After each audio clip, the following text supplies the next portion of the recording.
Good morning student. स्वागत है आप सभी का आरबी एडिटिव क्लासेज में। मेरा नाम है राकेश और आज मैं क्लास 10th के स्टूडेंट के लिए अरिथमेटिक प्रोग्रेशन एक्सरसाइज 5.2 से क्वेश्चन लेकर के आया हूं। क्वेश्चन नंबर 3 है, पेज नंबर 106 है। इस क्वेश्चन को डिस्कस करने से पहले मैं आप लोगों को बता दूं कि जिन स्टूडेंट्स को अरिथमेटिक प्रोग्रेशन चैप्टर की और वीडियोस देखनी है तो मैंने अरिथमेटिक चैप्टर की प्लेलिस्ट बना रखी है, आप वहां पर जाकर के और वीडियोज को देख सकते हैं। तो स्टूडेंट आइए हम इस क्वेश्चन को डिस्कस करते हैं। तो ये क्वेश्चन नंबर 3 है, पेज नंबर 106 है। इस क्वेश्चन में हमसे पूछा गया कि in the following APs find the missing term in the boxes. तो मिसिंग टर्म का मतलब होता है स्टूडेंट कि आपको an की वैल्यू फाइंड करनी है। पहला क्वेश्चन आपके पास है 2 मिसिंग 26। थर्ड क्वेश्चन में आपके पास मिसिंग बॉक्स है 13 मिसिंग बॉक्स 3। थर्ड क्वेश्चन में आपके पास है 5 missing box 9 complete half. Fourth question है आपके पास -4 मिसिंग बॉक्स 6। फिफ्थ में आपके पास है मिसिंग बॉक्स 38 मिसिंग बॉक्स -22। तो स्टूडेंट इन क्वेश्चंस को हम लोग डिस्कस करेंगे। पहले आप इन क्वेश्चंस को राइट डाउन कर लीजिए, फिर हम इन क्वेश्चंस को डिस्कस करेंगे। तो स्टूडेंट पहला क्वेश्चन शुरू करते हैं। यहाँ पर इसमें हमें दिया गया है फर्स्ट क्वेश्चन में this is first term, this is second term, this is third term. आपको याद होगा कि जो हमारा एपी होता है, अरिथमेटिक प्रोग्रेशन जो होता है वो इस फॉर्म में होता है A1, A2, A3 dash dash AN तक। ठीक है, मतलब हमारी ये जो सीरीज होती है ये first term, second term, third term dash dash dash nth term तक होती है। तो यहाँ पर जो हमारा इस क्वेश्चन में ये वैल्यू दिया गया है, ये A1 है, ये A2 है, ये A3 है। यहाँ पर हमें सेकंड टर्म फाइंड करना है, फर्स्ट टर्म और थर्ड टर्म दिया गया है। तो हम फर्स्ट टर्म और थर्ड टर्म की हेल्प से इक्वेशन बना करके A और D की वैल्यू फाइंड करेंगे, उस वैल्यूज को पुट करेंगे A2 में और हमें वहां पर A2 का आंसर मिलेगा। तो चलिए शुरू करते हैं। यहाँ पर हमें दिया गया है जो हमारा फर्स्ट टर्म होता है वही A होता है और वही A1 होता है। तो यहाँ पर हम कह सकते हैं कि जो हमारी A की वैल्यू हमें दिया गया है और हम यहाँ पर यूजिंग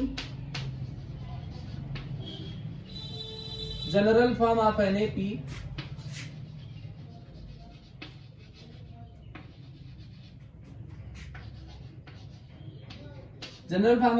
का इस्तेमाल करेंगे। तो हमारे पास जनरल फॉर्म होती है an is equal to a plus n minus 1 into d. अगर हम थर्ड टर्म की बात करेंगे, क्योंकि हमें थर्ड टर्म की वैल्यू दिया गया है, तो यहाँ पर a3 हो जाएगा a plus 3 minus 1 into D. D की वैल्यू हमें नहीं दिया, बट a3 की वैल्यू दिया हुआ है 26, वो यहाँ पर हम पुट कर देंगे। a की वैल्यू में यहाँ से पता है 2 और ये हो जाएगा 3 माइनस 1 2 इंटू डी। ठीक, अब ये 2 इधर आएगा, माइनस होगा, तो ये बनाएगा 24 इज इक्वल टू 2d। ठीक, अगर हम d की वैल्यू फाइंड करेंगे तो 2 इंटू में है, इधर जाके डिवाइड हो जाएगा, तो 24/2 ये कैंसिल आउट हो जाएगा, तो ये आएगा हमारे पास d इज इक्वल टू 12। यानी कॉमन डिफरेंस जो हमारे पास आएगा वो आएगा 12। अब यहां से कॉमन डिफरेंस हमें मिल गया, a हमें यहां से पता है, a2 हम फाइंड कर सकते हैं। नाउ फॉर सेकेंड टर्म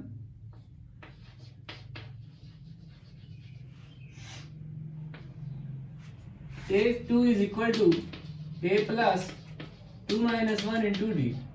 अब यहाँ से A2 तो हमें फाइंड करना है, लेकिन A की वैल्यू में दिया गया है 2 और यहाँ से 2 माइनस 1 आ जाएगा। D की वैल्यू में पता चल गई 12।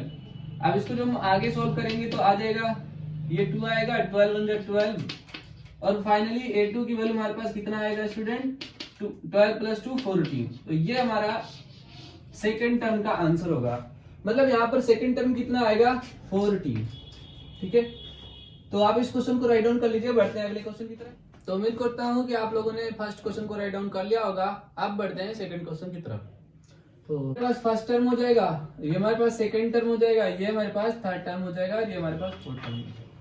अब यहाँ पर हमें सेकंड टर्म और फोर्थ टर्म दिया गया है, तो हम सेकंड और फोर्थ टर्म के हेल्प से इक्वेशन बनाएंगे, उसके बाद ए और डी की वैल्यू को फाइंड करेंगे, फिर हम A1 और A3 की वैल्यू फाइंड करेंगे। तो चलिए शुरू करते हैं यहाँ पर। हमारे पास A2 दिया गया है 13, A4 दिया गया है 3। So by using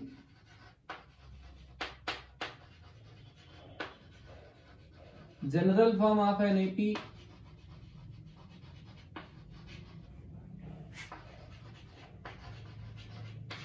general form of an AP का इक्वेशन होता है an is equal to a plus n minus 1 into D.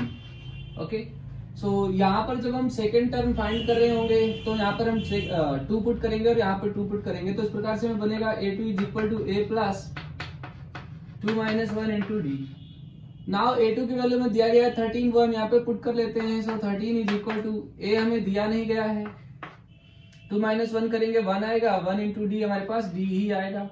ये हमारे पास इक्वेशन नंबर फर्स्ट हो जाएगा। इसी प्रकार से हमारे पास फोर्थ टर्म के लिए आ जाएगा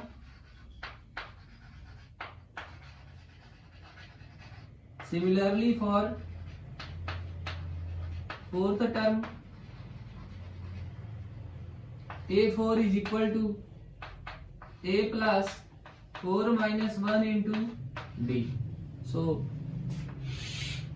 नाउ A4 की वैल्यू यहां पर 3 दिया गया है, वो पुट कर लेते हैं। A4 3 is equal to A की वैल्यू में दिया नहीं गया है और 4 माइनस 3 करेंगे तो हमारे पास आएगा 3D। इस प्रकार से ये हमारा सेकंड इक्वेशन बनेगा। ओके, सो ये हमारे पास फर्स्ट इक्वेशन बन गया, ये हमारे पास सेकंड इक्वेशन बन गया। Subtracting equation 2 from equation 1 we get, हम इस इक्वेशन में से इस इक्वेशन को सब्ट्रैक्ट करेंगे तो हमारे पास d की वैल्यू आएगी। सो हमारे पास इक्वेशन 1 है 13 is equal to a plus d. Equation 2 है हमारे पास 3 is equal to a plus 3d। Student, algebraics subtraction में होता क्या है कि जिसको हम सब्ट्रैक्ट करते हैं उसकी साइन बदल जाती है। यहाँ पे कोई भी साइन नहीं है, इसका मतलब यहाँ पर पॉजिटिव साइन है, तो यहाँ पर नेगेटिव हो जाएगा, यहाँ पे भी नेगेटिव हो जाएगा और यहाँ पर भी नेगेटिव हो जाएगा। अब इस 13 माइनस 3 करेंगे तो हमारे पास 10 आ जाएगा। ए से ए कैंसिल आउट हो जाएगा क्योंकि पॉजिटिव और नेगेटिव साइन कैंसिल आउट हो जाते हैं। यहाँ पर नेगेटिव साइन है और यहाँ पर पॉजिटिव साइन है। साइन हमेशा बड़े नंबर का कंसीडर किया जाता है, तो 3 यहाँ पर बड़ा है और उसका साइन नेगेटिव है तो यहाँ पर नेगेटिव आएगा। 3 माइनस 1d कर लेंगे तो हमारे पास आ जाएगा 2d। आगे हम d को सॉल्व करेंगे तो ये 2 इंटू में है, उधर जाके डिवाइड में हो जाएगा, तो मीन्स 10 अपन माइनस 2 हो जाएगा। इसको और सॉल्व करेंगे तो 2 1 जा 2, 2 5 जा 10 हो जाएगा। हमारे पास जो d की वैल्यू आएगी वो -5 आएगी। ठीक है, यानी कि जो हमारा डिफरेंस आएगा वो -5 आएगा। अब यहाँ पर इस d को या तो हम इक्वेशन 1 में या तो हम इक्वेशन 2 में पुट कर लेंगे, तो जनरली हम इक्वेशन 1 में ही पुट करते हैं। सो पुटिंग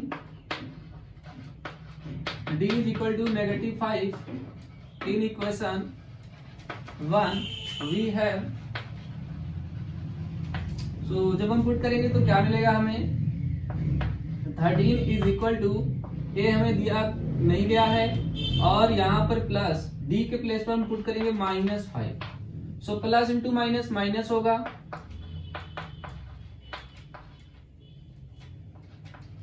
ठीक। अगेन ये जो -5 है इधर आके +5 बनेगा। सो हमारे पास आ जाएगा a इज इक्वल टू 13 + 5 और finally a is equal to आएगा हमारे पास 18। स्टूडेंट, हम यहाँ पर आपको बता दें कि जो फर्स्ट टर्म होता है वो a होता है और उसी को हम a1 कहते हैं। मतलब ये जो a इज इक्वल टू 18 है यही हमारा क्या होगा, a1। ठीक है, तो यहाँ तक राइट डाउन कर लीजिए।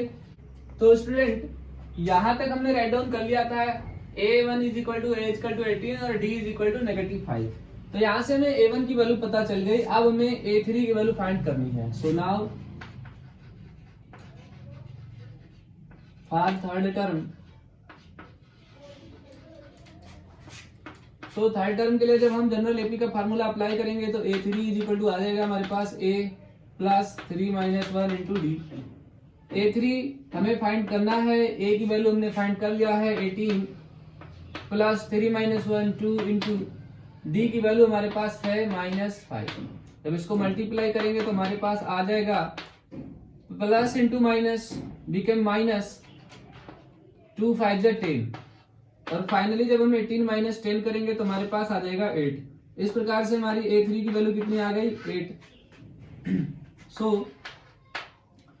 First term of an AP become 18 and third term of same AP become 8, और इस प्रकार से यहाँ पर हम फिल करेंगे 18 और यहाँ पर हम फिल कर लेंगे 8। तो ये हमारा आंसर हुआ। इस क्वेश्चन को राइट डाउन कर लीजिए। तो यहाँ पर स्टूडेंट हम थर्ड क्वेश्चन का थर्ड पार्ट डिस्कस करते हैं। तो ये हमारे पास हो जाएगा A,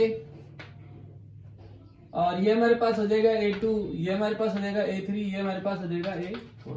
यहाँ पे हमें फर्स्ट टर्म दिया गया है, कॉमन डिफरेंस डी नहीं दिया गया है। So solution, let common difference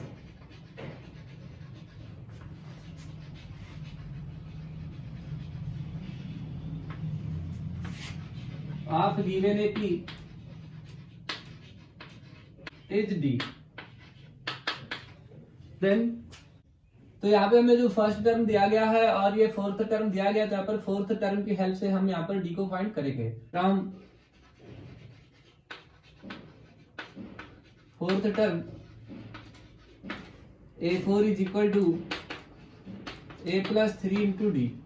यहाँ पे हमने डायरेक्ट सॉल्व कर लिया है क्योंकि n माइनस 1 होता है, यानी कि 4 माइनस 1। तो जब हम 4 माइनस 1 करेंगे तो हमारे पास आएगा 3।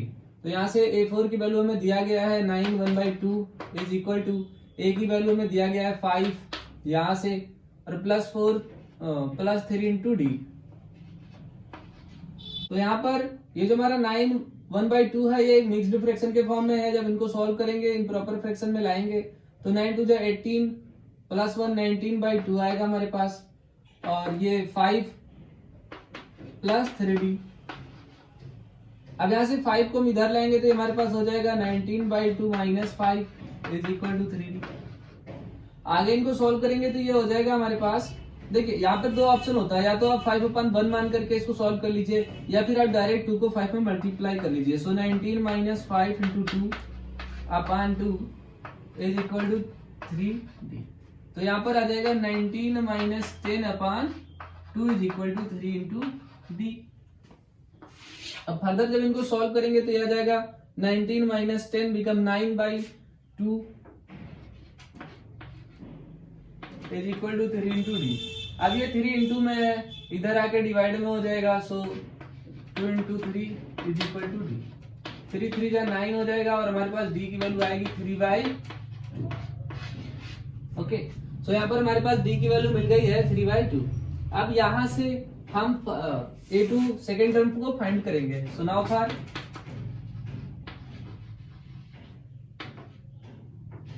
सेकेंड टर्म,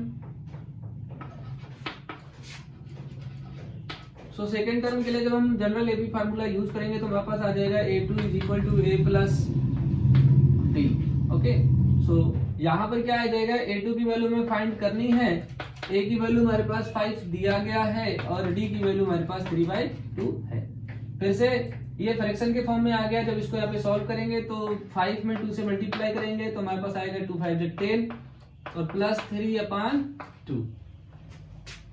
इनको थोड़ा और सॉल्व करेंगे तो हमारे पास आ जाएगा A2 इज इक्वल टू 13/2। ठीक है, थोड़ा और सॉल्व करेंगे तो हमारे पास ये अभी इम्प्रॉपर फ्रैक्शन में है। जब इनको डिवाइड करेंगे तो आ जाएगा 2 6 12 1/2। तो फाइनली हमारे पास A2 की वैल्यू हुई। तो इतना आप राइट डाउन कर लीजिए। तो स्टूडेंट यहाँ तक हम लोगों ने सॉल्व कर लिया था। यहाँ पर हमें A की वैल्यू पता है, D की वैल्यू हमने फाइंड की थी 3/2, और A2 की वैल्यू हमने फाइंड की थी 6.5। तो बाकी यहाँ पर हम A3 की वैल्यू फाइंड कर लेते हैं। So now for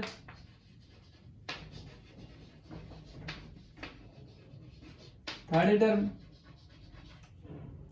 so third term के लिए जब हम जनरल एपी का फार्मूला यूज करेंगे तो हमारे पास आ जाएगा A3 is equal to A plus 2D। And यहाँ पर A3 की वैल्यू में फाइंड करनी है। A की वैल्यू में 5 दिया गया है, प्लस 2 इंटू डी की वैल्यू हमारे पास दिया गया है 3/2। 2 से 2 कैंसिल आउट हो जाएगा, यहाँ पर बचेगा 5 प्लस 3।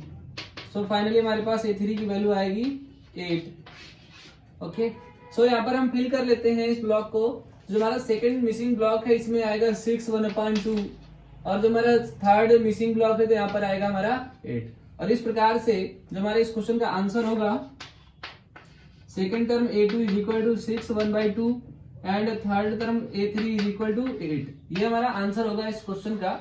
आप इन क्वेश्चंस को नोट डाउन कर लीजिए। बढ़ते हैं अगले क्वेश्चन की तरफ। तो आप बढ़ते हैं अपने फोर्थ क्वेश्चन की तरफ। तो यहाँ पर हमारे पास ये जो दिया गया है, ये हमारे पास सेकंड टर्म है, ये हमारे पास फर्स्ट टर्म है, ये हमारे पास थर्ड टर्म है, और ये हमारे पास फोर्थ टर्म है, ये हमारे पास फिफ्थ टर्म है, और ये हमारे पास सिक्स्थ टर्म है। तो यहाँ पर अगर आप देखेंगे तो हमें फर्स्ट टर्म A दिया गया है, A1 ही हमारा A होता है, और हमें यहाँ पर सिक्स्थ टर्म दिया गया है। तो यहाँ पर सबसे पहले हम सॉल्यूशन करेंगे सिक्स्थ टर्म से। So let the common difference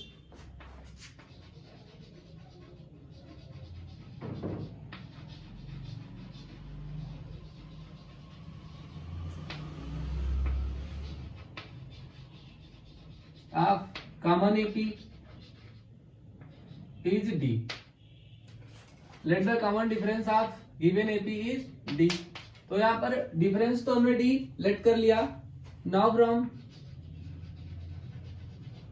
sixth term, so sixth term में हम general form of an AP इस्तेमाल करेंगे। तो A6 इज इक्वल टू हो जाएगा हमारे पास A प्लस 5D। अब यहाँ पर हमें A6 की वैल्यू 6 दिया गया है, और A की वैल्यू हमारे पास -4 दिया गया है। D की वैल्यू यहाँ पर हमें फाइंड करनी है। तो ये -4 इधर आएगा तो हमारे पास बनाएगा +4 is equal to 5D। So D की वैल्यू हो जाएगी 6 + 4 10, ये इंटू में उधर जाकर डिवाइड में हो जाएगा अपॉन 5। तो D की वैल्यू आएगी 5 2 10, यानी कि हमारे पास जो D आ रहा है वो कितना आ रहा है, 2 आ रहा है। अगर हमें D पता चल गया है तो यहाँ पर हम यूज करेंगे सेकंड टर्म को फाइंड करने के लिए general AP। So now for second term using AP, तो यहाँ पर सेकंड टर्म के लिए जो हमारा फार्मूला बनेगा AP का, वो बनेगा A2 is equal to A plus 2 - 1 into D। और यहां से हमारे पास आएगा A2 is equal to A की वैल्यू हमारे पास है -4, और यहां से 2 - 1 इंटू 1, और 1 multiply by D become D, so plus D। तो D का वैल्यू हमें पता है यहाँ पर कितना है, 2 यहाँ पर पुट कर देते हैं। सो अब हमारे पास आएगा -4 + 2। तो यहाँ पर साइन अपोजिट है, नंबर बड़ा 4 है, इसका साइन हम लेंगे यहाँ पर नेगेटिव। 4 - 2 कैंसिल आउट हो जाएगा तो हमारे पास बचेगा 2। ओके, तो यहाँ पर हमारे पास A2 की वैल्यू आ गई -2। अब हम फाइंड करते हैं थर्ड टर्म के लिए। So again for third term,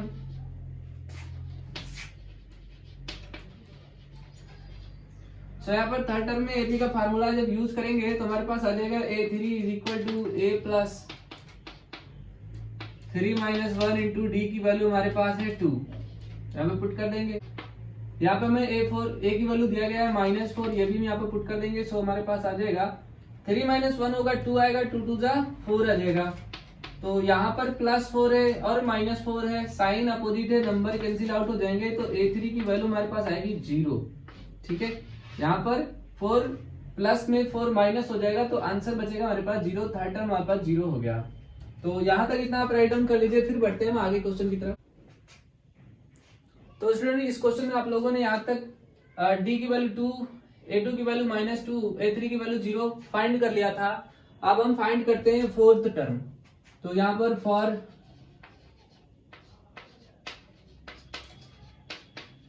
fourth term of given AP,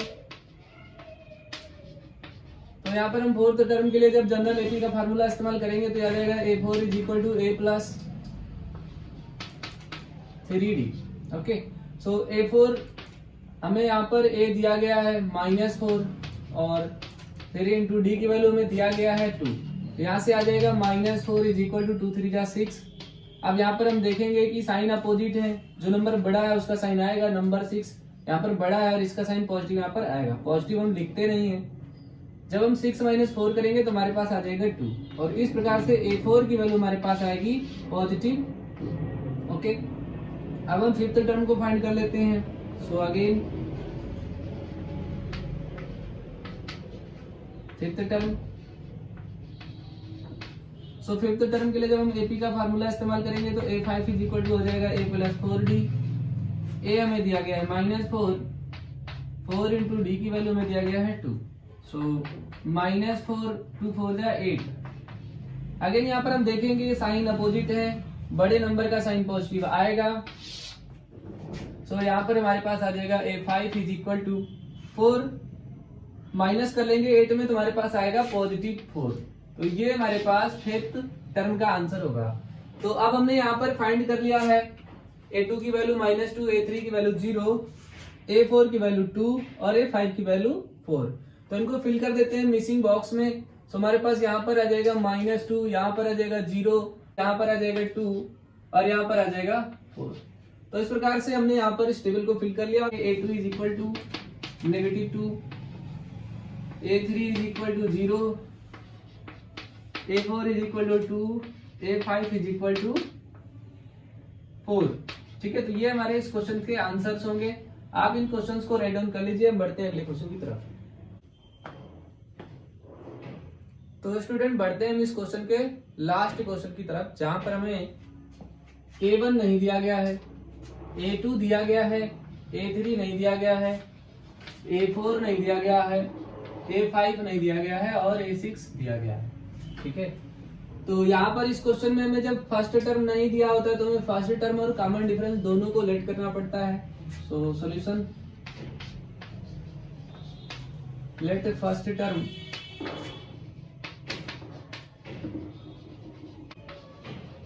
B a and common difference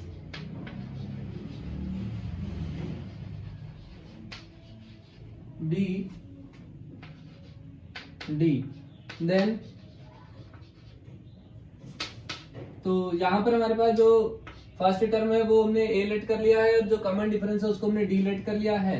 तो यहाँ पर देखिए a2 से और a6 से दो अलग अलग इक्वेशंस बनेंगी। सो पहले हम a2 का इस्तेमाल करके इक्वेशन को बनाते हैं।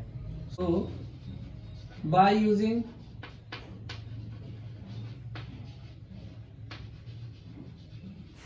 General form of an AP, so second term के लिए जो एपी का फार्मूला आएगा वो a2 is equal to a plus n-1 into d आएगा।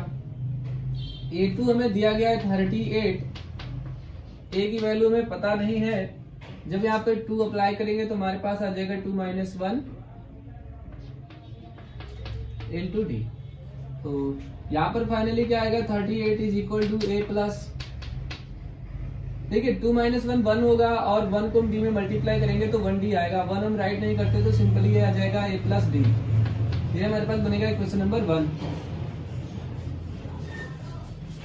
Now for sixth term. So यहाँ पर क्या हो जाएगा कि a6 is equal to a plus 5d।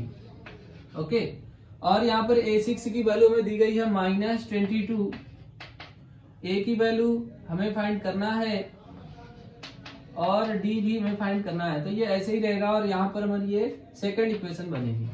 Okay, अब हम इन दोनों इक्वेशन को यूज करेंगे। सो सबट्रैक्ट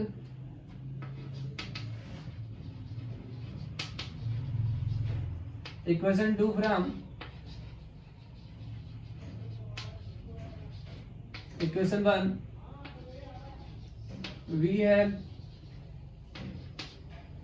सो इक्वेशन 2 को इक्वेशन 1 में से सबट्रैक्ट करना है तो इक्वेशन 1 हमारे पास ये है, यहाँ पे राइट कर लेंगे 38 is equal to a plus d. और यहाँ पे रेट कर लेंगे -22 is equal to a plus 5d। अब स्टूडेंट साइन बदल जाएंगे, ये नेगेटिव है तो पॉजिटिव हो जाएगा, ये पॉजिटिव है नेगेटिव, ये पॉजिटिव है नेगेटिव। ध्यान रखना सिर्फ नीचे वाले के ही साइन बदलते हैं, ऊपर वाले के नहीं बदलते। तो यहाँ पर अब ये पॉजिटिव है ये पॉजिटिव, इनको ऐड कर लेंगे 8 + 2 10 हो जाएगा, 1 कैरी, 3 + 2 1 6 हो जाएगा। ये कैंसिल आउट हो जाएंगे पॉजिटिव और नेगेटिव ए। यहाँ पर -5 है और पॉजिटिव डी है, वैल्यू नेगेटिव का बड़ा है तो यहाँ पर आएगा साइन नेगेटिव। 5 - 1d आ जाएगा हमारे पास 4d। अगेन जब हम d को सोल्व करेंगे उधर भेजेंगे इसको तो हमारे पास आ जाएगा 60/-4 इंटू में होता है, दूसरी साइड जाता है तो डिवीजन में हो जाता है। तो यहाँ पर 4 15 या 60 हो जाएगा, साइन नेगेटिव का आएगा तो d की वैल्यू कितना आ गया हमारे पास -15। ठीक है, तो आप इतना राइट डाउन कर लीजिए, फिर हम आगे बढ़ते हैं। तो यहाँ तक हमने सॉल्व कर लिया था, d की वैल्यू हमारे पास -15 आ गई थी। अब इस d की वैल्यू उठा करके हम इक्वेशन नंबर 1 में पुट करेंगे। So putting d is equal to -15 in equation 1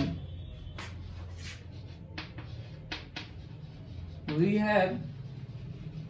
सो देखते हैं कि यहाँ पर इक्वेशन 1 में d की वैल्यू पुट करने पर हमारे पास क्या आंसर आएगा। इक्वेशन नंबर 1 था हमारे पास 38 is equal to a plus d, और d की वैल्यू में -15 पुट करनी है तो यहाँ पर पुट करेंगे -15।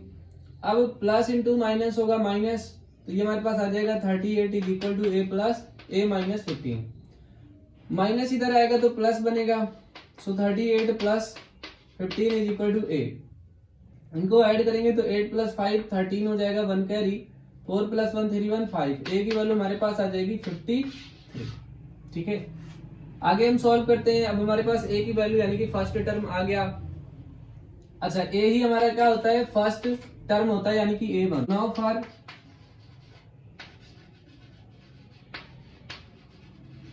Third term,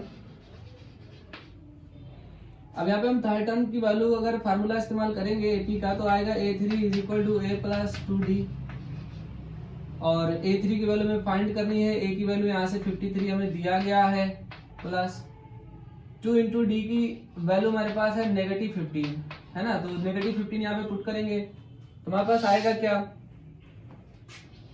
a3 is equal to 53 is equal to, ये पॉजिटिव है और ये नेगेटिव है, साइन नेगेटिव का आएगा 15 टू द 30, तो यहाँ पर हमारा जो वैल्यू आएगा वो -30 आएगा। -30 माइनस कर लेंगे सो हमारे पास आ जाएगा 23।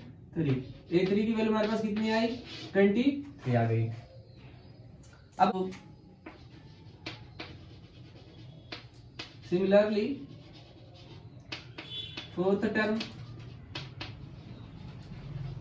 सो फोर्थ टर्म के लिए जब हम a4 का फार्मूला इस्तेमाल करेंगे तो a प्लस 3d हो जाएगा, और a की वैल्यू हमारे पास 53 दिया गया है, प्लस 3 इंटू डी की वैल्यू -15 होता है, प्लस इंटू माइनस माइनस आएगा, 15 3 का 45 हो जाएगा, और ये हमारे पास है 53।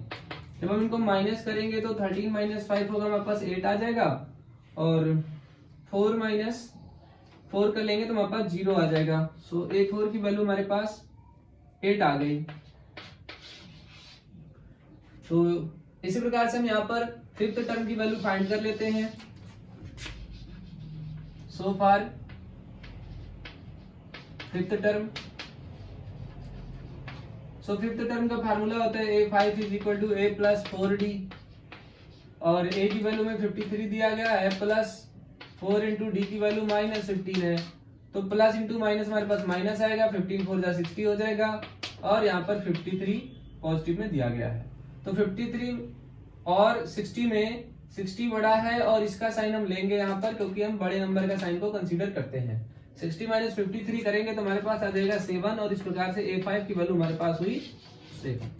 ठीक है, तो अब यहाँ पर हम इन वैल्यूज को मिसिंग ब्लॉक में फिल कर देते हैं। हमारे पास a की वैल्यू है 53, और हमारे पास a3 की वैल्यू है 23, और यहाँ पर a4 की वैल्यू है हमारे पास 8, और a5 की वैल्यू है हमारे पास -7, और a6 की वैल्यू में दिया गया है। तो इस प्रकार से इस क्वेश्चन का आंसर हमारे पास होगा सो A1 इज इक्वल टू हमारे पास आ जाएगा 53, A3 की वैल्यू हमारे पास आ जाएगा 23, A4 की वैल्यू हमारे पास आ जाएगा 8 और A5 की वैल्यू हमारे पास आ जाएगा -7। तो ये हमारे आंसर हुए स्टूडेंट्स। आप इन क्वेश्चंस को राइट डाउन कर लीजिए।